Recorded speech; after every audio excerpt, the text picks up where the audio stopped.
ہم بات کر رہے تھے بھارت کے گھٹیا پن پہ، نیچ سوچ پہ، ہم بات کر رہے تھے کہ کشمیر میں بھارت کے فوجی کمانڈر نے اعلان کیا ہے کہ کشمیری مائیں اپنے بچوں کو سمجھائیں ورنہ ان کو مار دیا جائے گا، اور کشمیریوں نے اعلان کیا ہے کہ بھارتی مائیں اپنے فوجیوں کو کشمیر نہ بھیجے ورنہ مار دیے جائیں گے۔ لیکن ہم اگلے ٹاپک پہ منتقل ہوتے ہیں، وہ بھی بھارت سے ہی ریلیٹیو ہے۔ ایران جو ہمیشہ سے کوشش اس نے کی ہے کہ بھارت کے ساتھ کھڑا رہے، خطے میں بھارت کو فیسیلیٹیٹ کرے اور بھارت کے موقف کی تائید کرے، بھارت کی ہاں سے ہاں ملائے۔ پاکستان نے ہمیشہ کوشش کی کہ ایران کے معاملے میں ایران کی شرارتوں کا، ایران کے پاکستان کے ساتھ کلبھوشن بیچنے کا اور دہشت گردی کی تنظیمیں بیچنے کا پاکستان نے نوٹس نہیں لیا۔ یہاں پاکستان نے ان کو اور طریقے سے سمجھانے کی کوشش کی، لیکن ایران بھارت کی زبان بولنے لگا ہے، بھارت کی طرح گیدڑ ببکیو پہ اتر آیا ہے۔ پاکستان کا امن، پاکستان کی سلامتی، پاکستان کی حرمت، پاکستان کا تقدس، پاکستان کی حفاظت ہمیں سب سے عزیز ہے، سب سے مقدم ہے۔ ایران کے اپنے اندر کے مسائل ہیں، وہاں پہ لوگ احتجاج کر رہے ہیں ان کے نظام کے خلاف، ان کی حکومت کے خلاف، ان کے مظالم کے خلاف۔ وہاں بھوک ہے، وہاں افلاس ہے، وہاں غربت ہے، وہاں پانی کے مسائل ہیں، وہاں بے روزگاری ہے، وہاں مہنگائی ہے، اور وہاں پہ لوگوں نے ہتھیار اٹھائے ہوئے ہیں، وہاں ان کے آپس کے اندر کے معاملات ہیں۔ پاکستان کا اس سے کوئی لینا دینا نہیں ہے۔ زاہدان میں ایرانی فوجیوں پہ حملہ ہوا اور ایران نے فوراً تحقیقات سے پہلے ہی اس کا الزام پاکستان کو دے دیا۔ ان کے ایک جرنل نے دھمکی دی کہ پاکستان میں گھس کے ہم اس کا بدلہ لیں گے، اور آج ہی ایک اور ان کے بریگیڈیئر نے، نام ان کا محمد پاک ہے، نام تو اچھا ہے لیکن کام ان کا اچھا نہیں، اس نے بھی یہی دھمکی دی ہے پاکستان کو۔ تو ہم بات کرتے اپنے مہمان سے کہ ایران جس کی اپنی کوئی اوقات نہیں ہے، جس کے اوپر اتنی پابندیاں ہیں، سر اٹھا نہیں سکتا ہے اور آج تک پابندیوں کا شکار ہے، اپنے اندر کے مسائل ان پہ توجہ دینے کے بجائے ایران انڈیا کی ہاں میں ہاں ملا کے پاکستان کو کیوں تھریٹ کر رہا ہے؟ کیا کہتے ہیں بٹ صاحب؟ یہ ایران کی جو صورتحال ہے، یہ علاقائی طور پہ بھی اور بین الاقوامی طور پہ ان کو دو حوالوں سے دیکھا جائے گا۔ ٹھیک ہے۔ پہلی کہ پاکستان کے ساتھ اس کی سرحد ملتی ہے بلوچستان کی، ایک وسیع ہے، ہمارا ہمسایہ ملک ہے، مسلمان ملک ہے، تو پاکستان نے ہمیشہ سے ایک اچھے تعلقات رکھنے کی، ایک اچھا ان سے جو ہے وہ بہتری کرنے کے لیے ان کی بعض چیزوں کو اوور لک کیا ہے، نظر انداز کر دیا ہے، ٹھیک ہے، اس لیے کہ ایک اچھا ہمارا جو ہے وہ ان سے برادرانہ تعلق رہے۔ لیکن میں سمجھتا ہوں کہ یہ ابھی جو ہے جو پچھلے دنوں پاسداران انقلاب پہ جو حملہ ہوا ہے، جس میں وہ ان کے بندے مارے گئے ہیں، اور انہوں نے بھی بغیر کسی ثبوت کے وہ پاکستان کے اوپر جو ہے الزام لگایا، ساتھ انہوں نے ساتھ ہی سعودی عرب پہ لگا دیا، ساتھ ہی عرب امارات پہ لگا دیا، ساتھ ہی امریکہ پہ کر دیا، ساتھ ہی وہ اسرائیل کو انہوں نے ایک ہی۔ اور عجیب بات تھی، جس دن ان کے وزیر خارجہ کہہ رہا تھا اس حملے کے پیچھے امریکہ ہے، اسی دن ان کے جرنل کہہ رہے تھے اس حملے کے پیچھے پاکستان ہے۔ ان کے ابھی اپنی متضاد دونوں کی رائے ہے نا، جنرل صاحب اور فرما رہے ہیں، بریگیڈیئر صاحب اور کہہ رہے ہیں۔ اب ہم نے کلبھوشن یادو جو آیا تھا، وہ وہاں پہ انہوں نے انڈیا نے پینیٹریٹ کیا ہوا تھا، وہاں سے وہ بیٹھ کے جو ہے وہ بلوچستان کنٹرول کر رہا تھا، پھر وہاں سے وہ پاکستان ان کے سیف ہاؤسز اندر ہے، وہاں پہ بنے ہوئے ہیں، وہیں پہ انہوں نے اس کو یوز کیا۔ پھر ہمارے کراچی لیاری کے اندر وہ کون سے تھا، وہ اپنا وہ بلوچ عزیر بلوچ بابا لاڈلا تھا، یہ سب کہاں تھے؟ یہ ان کو پاسپورٹ انہوں نے دیے ہوئے تھے، یہ وہاں پہ رہے ہیں، وہاں پہ آتے تھے۔ اس کو تو اپنا عزیر بلوچ کو تو ایرانی پاسپورٹ پہ دبئی سے پکڑا گیا، ٹھیک ہے۔ اس طرح کی ان کی حرکات ہیں۔ ہم یہ چاہ رہے تھے، اور ابھی ریسنٹلی جو ایم کے ان کو مارا گیا تھا کراچی میں جو وہ بھی وہاں سے وہ بندے آئے تھے، وہاں سے ایران سے آئے تھے۔ تو پاکستان کی گورنمنٹ کو اب اپنی پالیسی جو ہے اس کو ایک وعدہ تعین کرنا چاہیے، اب اس کو ایک جھکاؤ نہیں، آپ کو وہ دھڑے کی سیاست کرنی چاہیے کہ آپ نے کس کے ساتھ رہنا ہے۔ آپ کو کھل کے اعلان کرنا چاہیے کہ ہم کس بلاک کے اندر ہیں اور کس کے ساتھ ہم نے رہنا ہے، کیونکہ انڈیا افغانستان کے اندر کچھ ایسی تنظیمیں اور ایران یہ مل کے پاکستان کے لیے جو ہے وہ کچھ مسائل پیدا کر رہے ہیں، تو ہم نے اپنی بقا کے لیے، اپنے رہنے کے لیے، اپنے جینے کے لیے، اپنے سر اٹھا کے رہنے کے لیے ہمیں بھی جو ہے اب دھڑے کی سیاست کرنی چاہیے اور اپنا بلاک وعدہ کرنا چاہیے کہ ہم نے کس بلاک کا ساتھ دینا ہے اور ہمیشہ دینا ہے. یہ بڑی توجہ طلب بات ہے، اس پہ غور کیجئے گا اور سنیے اور دیکھیے اس سے پہلے کہ موقع ہاتھ سے نکل جائے. صحیح. اس میں ایک اور چیز کا اضافہ کرتے جاؤں کہ جس طرح ایران کی دھمکیاں آ رہی ہیں پاکستانی سیکیورٹی ایجنسیوں کو، پاکستانی حساس اداروں کو، پاکستانی فوج کو، پاکستان کے امن اور آشتی کو قائم رکھنے والے جتنے ادارے ہیں ان کو بالکل چوکنا رہنا ہوگا کہ ایران اپنے اس ہزیمت کو چھپانے کے لیے، اپنے اندر کے جو احتجاج ہے، اپنے اندر کی جو چیزیں ہیں ان کو چھپانے کے لیے، انڈیا کو خوش کرنے کے لیے انڈیا کے ساتھ مل کے پاکستان میں دوبارہ سے دہشت گردی کے آغاز کر سکتا ہے. کیونکہ بہت سارے بدقسمتی سے میر جعفر، میر صادق ہمارے معاشروں میں، ہمارے سوسائٹی میں، ہمارے سماج میں ایسے ہیں جو اندر سے کھڑکیاں کھولنے والے ہیں. ہمیں اس وقت ایک لائن طے کرنی ہوگی، ایک ریڈ لائن، کہ اس کو کراس کرنے والا وہ ملک کا وفادار نہیں ہے. ہمیں اپنا ملک کا مفاد عزیز ہونا چاہیے. ہر ملک سے پہلے ہمیں اپنا ملک کا مفاد عزیز ہونا چاہیے، ہر ہمسائے سے پہلے. ہمیں سب سے پہلے ہمارا ملک ہونا چاہیے، ہمارا پاکستان ہونا چاہیے. اور اس طرح کی دھمکیوں کے بعد پاکستان کی طرف سے جواب جانا چاہیے. پاکستان ایک ذمہ دار ملک ہے، پاکستان ایک ایٹمی طاقت ہے. پاکستان کوئی ایرا گیرا ملک نہیں ہے، کوئی نیپال نہیں ہے، کوئی سری لنکا نہیں ہے جس کے ساتھ اٹھ کے کوئی بھی دھمکی دے گا اور ہم خاموش رہیں گے. پاکستان کی قوم پاکستانی اداروں کے ساتھ کھڑی ہے، پاکستان کی فوج کے ساتھ کھڑی ہے. پاکستان کسی بھی اس طرح کے گیدڑ ببکیوں کے سے ڈرنے والا نہیں ہے. پاکستان کسی کے دھمکی میں آ کے خوف میں مبتلا ہونے والا نہیں ہے.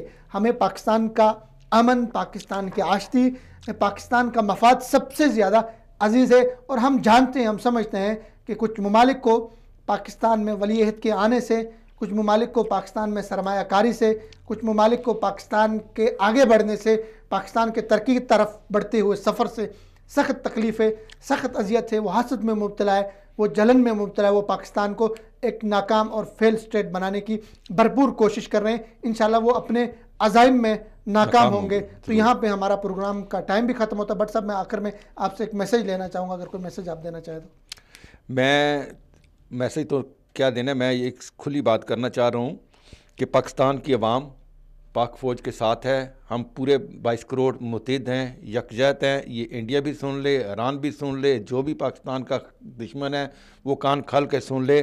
اور پھر ان کو میں دوبارہ یہی شعر سنانا چاہتا ہوں: پاک مٹی کو لہو دینے سے کب ڈرتے ہیں، ایسے مرنے پہ تو اللہ کی قسم مرتے ہیں. چشم دشمن تیری ناپاک ارادے سن لیں، آنکھ اٹھتی ہے تو ہم نوچ بھی لیا کرتے ہیں. تو یہ سب کے لیے پیغام ہے کہ ہم آپس میں سیاسی اختلاف کسی بھی قسم کا ہو، لیکن ہم بحیثیت قوم ایک ہیں، متحد ہیں. اور یہ تو اچھا کیا ہے اس چھوٹے سے واقع پلوامہ نے کہ پوری قوم کو متحد کر دیا ہے، اکٹھا کر دیا ہے. ہم تو وہ بیڑ چال میں پھنسے ہوئے تھے، اپنے وہ چھوٹے چھوٹے مسائل میں تھے، لیکن اب ہم اکٹھے ہیں، ایک ہیں اور ایک سمت ہے. اور ہم نے تعین کی ہوئی ہے پاکستان اور پاکستان کی حفاظت اور اپنے دوستوں کی حفاظت. پاکستان کی حفاظت، پاکستان کے دوستوں کی حفاظت اور پاکستان کے دوست اور دشمنوں کی پہچان وقت کا تقاضا ہے. اور پاکستان جانتا ہے، سمجھتا ہے اور احساس رکھتا ہے، صلاحیت رکھتا ہے کہ اپنا دفاع کس طرح کرنا ہے، اپنے دوستوں کا دفاع کرنا ہے. قوم متحد تھی، ہے اور رہے گی. انشاءاللہ پاکستان قائم اور دائم رہے گا اور پاکستان کی تکمیل ہوگی، پاکستان کی جغرافیائی تکمیل اور پاکستان کی نظریاتی تکمیل. اور پاکستان کے وہ سارے علاقے جو پاکستان میں ہونے چاہیے وہ پاکستان میں انشاءاللہ شامل ہوں گے. پاکستان عالم اسلام کی آخری چٹان ہے، پاکستان پہ سایہ خدائے ذوالجلال ہے. ناظرین، فردوس جمال کو اجازت دیجیے. پروگرام کیسے لگا اپنی رائے سے ہمیں ضرور آگاہ کیجیے. اللہ حافظ. السلام علیکم ورحمۃ اللہ وبرکاتہ.